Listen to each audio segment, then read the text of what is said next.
do get a nice amount of citrus on the nose. It comes out rather easily, so it does have a nice aromatic part to the beer.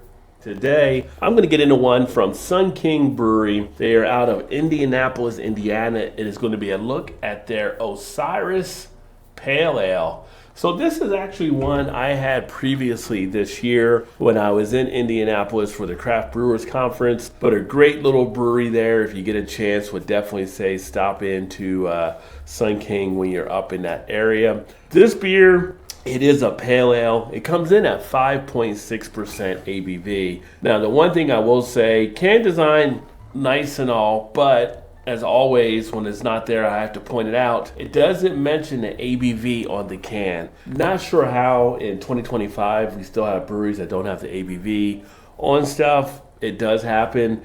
I wish that all the breweries would actually put that out there. I think that should be there for the consumer to know. That being said, Sun King does a great operation. Got a chance to meet a couple of the owners there, and very pleasant overall for the most part. But again, I can't let it go about not having ABV on stuff. So now this beer is described as a assertive West Coast style pale ale with citrus hop punch. I do remember it being so much citrusy when I had it there at the breweries, but it's been a few months. So let's go ahead and do an official beer review here. Check it out. Let you guys know what I think of it, and if you get a chance, might be one you want to check out for yourself also. As you see on the pour here, nice color on the beer. Ended up getting a pretty decent amount of headiness as well. Slide that up so you can check out the can down in the corner if you like. But you do get just off-white type head. Carbonation is actually pretty decent, as you can see from the bubble action. This one was actually good on the can out through August, so that is one good thing. They did date the cans, so dating the can is another important feature to look for. You do get a nice amount of citrus on the nose. It comes out rather easily, so it does have a nice aromatic part to the beer. If I was going by the description, which is also on the can, I would say, yeah, pretty much right on point taste-wise.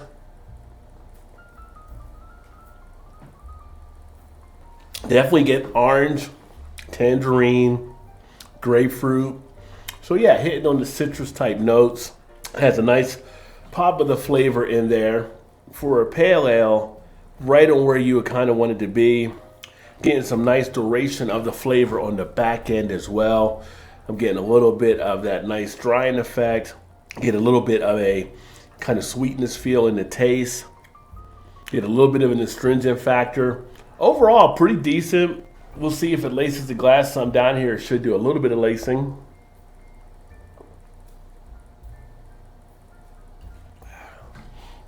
And yeah, we get some slight lacing in place as well. Head is definitely hanging out nicely too. Easy drinker. No complaints really as a pale ale on the back end as it goes down.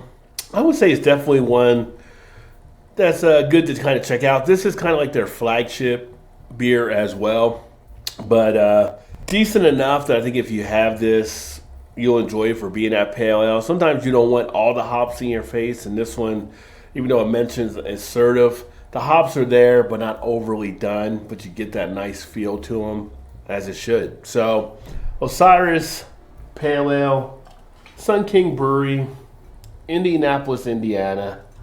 Yeah, it definitely does work. And again, a look at the can and the design. But please, folks, get those ABVs on the can.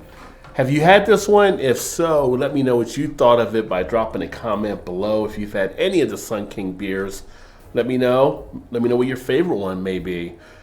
Until next time, cheers.